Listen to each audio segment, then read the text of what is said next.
sebelumnya dengan Mbak siapa? Rani Amanda. Siapa? Rani Amanda. Rani Amanda. Ini termasuk jenis usaha apa ya? Ada nggak? Usaha laundry sih Pak, maksudnya udah sekali besar. Jasa laundry ya? Iya Pak. Lalu latar belakang pendiriannya? Kenapa mendirikan usaha ini? Apa ya?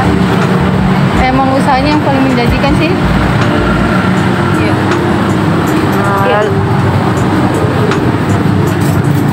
ownernya Mbak sendiri? Enggak. Untuk ini ada izin usahanya? Sudah ada izin usahanya. Lalu omset rata-rata per tahunnya berapa? Itu mah kurang tahu ya, soalnya bukan saya. Kalau saya mah biasanya per bulan. Kenapa? Biasanya per bulan. Per bulan berapa? Ya per bulannya omsetnya tuh berapa ya? Satu lumayan sih teh, kurang lebih 10. 10 juta. Bisa lebih dari itu. Lalu untuk harga satu kali laundry itu berapa Kit? Yang normalnya tuh 6.000 3 kilo.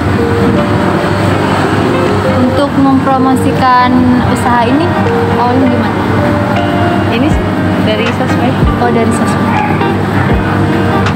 Ada nggak sih hambatan untuk bangun usaha ini? Alhamdulillah nggak ada. Ini alamatnya berada di mana? Ini apa, Jalan Tembusan 5 sampai Fakultas Kedokteran. Cara memproduksinya bagaimana?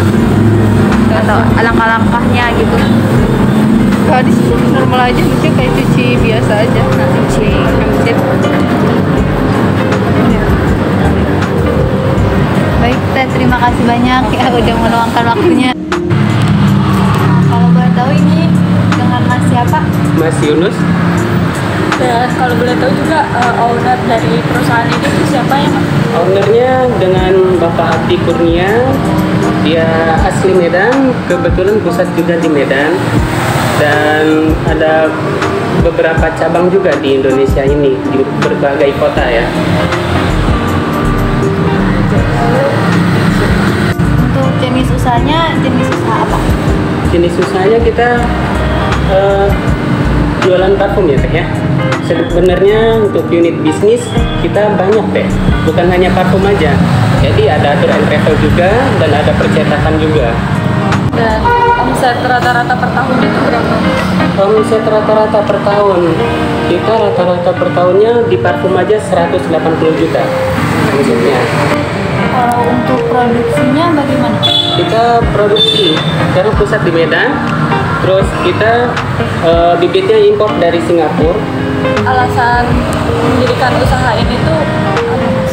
Mendirikan usaha karena menurut owner saya itu sangat menjanjikan, apalagi sekarang parfum itu seperti kebutuhan ya. Kalau nggak pakai parfum jadi nggak pede. Terus yang kedua, di sini tempatnya lumayan strategis karena lingkungan mahasiswa. Izin usaha apakah sudah ada? Ya, jelas, sangat jelas itu udah ada ya, karena udah terbukti banyak cabangnya juga dan pusatnya juga di Medan. Itu untuk mempromosikannya ini tuh lewat mana? Kita mempromosikan yang pertama melalui media sosial, apalagi zaman sekarang ya, semuanya pegang media sosial kayak IG, WA dan yang lainnya. Terus kita ada program promo juga, terus ada member juga, dan dari member itu ada cashback 40.000. Untuk harganya berapa? Harga paling murah bibitnya per mili di 2.500, paling mahal di 7.000. Dan untuk ukuran botol paling kecil itu di 30 mili, 30 mili harganya di 45.000, 50 mili di 60.000, dan 100 mili di 120.000.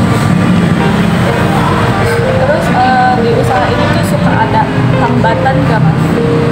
Kalau hambatan mungkin ketika cuaca aja ya, karena ketika cuacanya hujan terus otomatis orang malas keluar, dan ketika cuaca cerah ya pada datang gitu. Itu ada alamatnya di mana sih? Alamatnya Di sini alamatnya cabang Cirebon ya. Jalan Terusan Bima nomor 97 Karya Mulia Kesambi.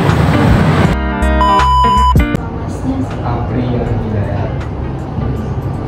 ini jenis usahanya usaha apa? Ini usahanya pasti sih ya, biji kopi yang maksudnya terdiri dari kedai kopi, kopi shop. Untuk ownernya siapa?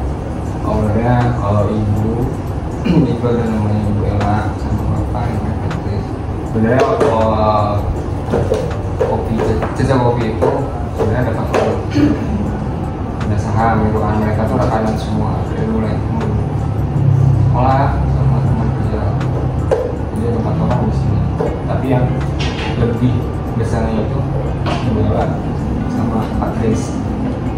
Karena ada jawaban pertanyaan enggak? Bapak Hah? kalau mau menerbitkan coba? Oh ya, kalau tadi kan lebih besar ya, karena kalau pas sama ibu itu mereka tuh sebagai roasting, terutama bapak roasting itu bapak nerima biji mentah terus dimasak. Istilahnya kalau dalam coffee shop biji mentah itu namanya green bean, karena itu biji kopi yang masih hijau. Nah, kalau untuk masakan kopi dari mulai setengah matang itu namanya roasting kopi. Itu proses untuk masak biji kopi. Dari situ juga banyak sih sebenarnya variannya. Ada yang roasting biji kopi gelap, terus medium, terus light. Gelap itu bisa disebut kayak dark, terus medium itu antara light ke dark, jadi antara tengah-tengah. Kalau light kening itu kan lebih terang biji kopinya. Dan biji kopi pun di sini itu ada arabica dan robusta. Kalau arabica itu lebih kasar, robusta itu lebih pahit. Ada juga yang Iberica wine itu antara dari arabica dan robusta, di tengah-tengah Iberica wine.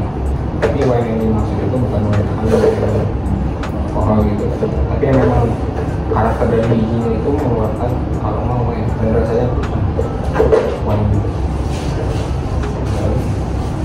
Kalau alasan membangun usaha ini tuh awalnya kayak gimana? Awalnya itu dari Kesambi Dalam ya. Kesambi Dalam lapangan bola. Di situ Cecah Kopi udah 2 tahun. Nah, dari situ ya alhamdulillah gitu kan, berkembang. Tapi itu tempatnya dulu sebagai, tahu lapangan bola nggak sih, lapangan bola Kesambi Dalam asli dari mana tuh? Dari Bogor? Oh bukan. Itu tempatnya tuh cuma sebenarnya kecil. Ya, bisa dibilang dari situ sampai sini. Sini buat menu-menu begini. Di sini kan buat tempat nongkrong. Ada meja, 3 meja lah. 3 meja, enggak sebenarnya. Nah di situ tuh kawan-kawannya bapak itu ngopi kan. Dan akhirnya ngobrol-ngobrol sambil ngopi, sambil nyemil gitu kan, punya rencana karena tempatnya itu belum memadai kan ya, tua sih kalau orang tua kan beda dengan anak muda kan, yang dimana aja oke jadi gitu kan ya. Nah kalau yang di Kesambi Dalam begitu, punya rencana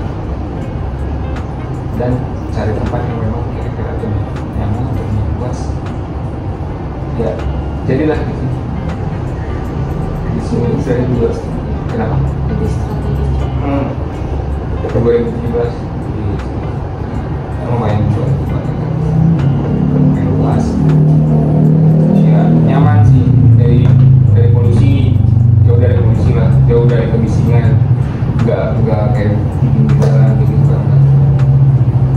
Akhirnya bukan di sini. Terus Bagaimana produksi kopinya? produksi kopi kayak yang tadi ya, sebelumnya bikin itu produksi kopi, bapak terima biji kopi dari petani yang dinamakan namanya GB, bimbing misalkan warna hijau, terus dimasak lah, roasting itu namanya, masakan kopi dari dengan tadi kopi batu. Terus untuk kalau boleh tahu ya, omset rata-rata per tahun itu berapa? Bisa ya? Ambil minimnya aja ya. Ya lebih kurang tuh sekitar 40 tahun ya. 40 sampai 50 lah minimnya. Ambil rata-ratanya aja lah. Untuk range nya.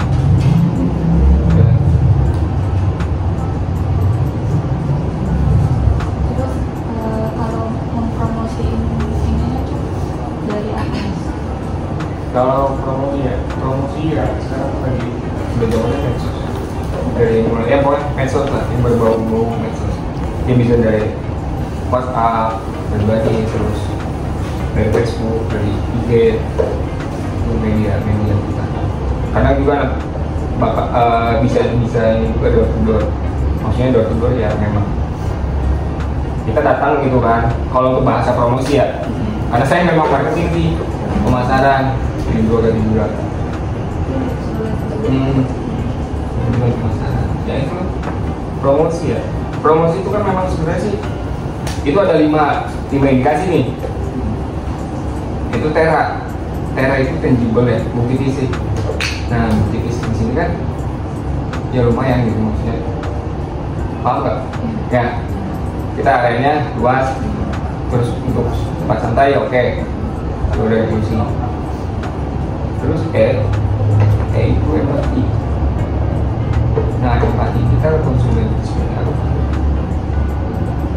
Jadi yang bisa dibilang rasa perhatian kita terhadap pembeli seperti apa sih? Pembeli itu kan raja gitu kan. Nah kita berempati seperti gimana gitu kan? Itu kan bisa dibalikin lagi ke yang ini maksudnya. Terus kalau untuk yang R, terra, karena kan double R, responsif nih, responsif sama responsibility itu hampir mirip. Nah, kalau memang ada konsumen itu manggil kita maksudnya pengen didatengin gitu, kasih menu. Nah itu yang responsif atau responsibility. Nah yang A-nya itu assurance. Jadi contohnya kalau misalkan pembeli itu pesannya kentang, tapi kita kemudian otak-otak nih. Nah jaminan kita untuk ke konsumen itu untuk digantikan atau tidak ya bisa digratiskan gitu kan. Nah gratis nanti tinggal mau itu promosinya ya. Terus juga media sosial itu terus dari word of mouth, dari mulut ke mulut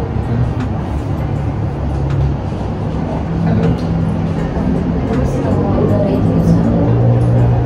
izin usaha udah untuk harganya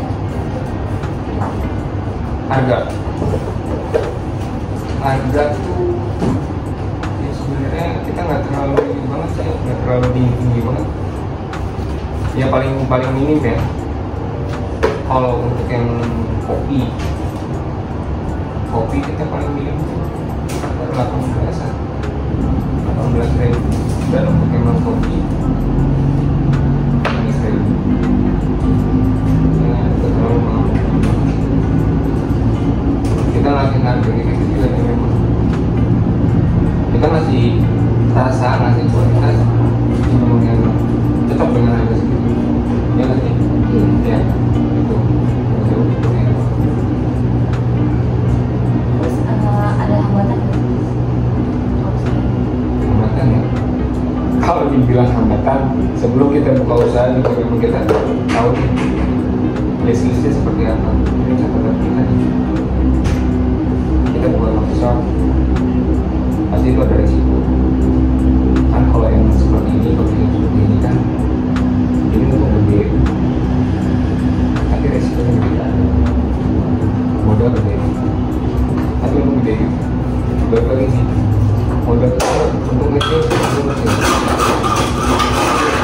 sebelum kita buka shop, kita harus tahu dulu hambatan kita ke depan nih. Kalau misalkan memang bukan cuma satu, itu sudah banyak sebenarnya. Jadi gimana cara kita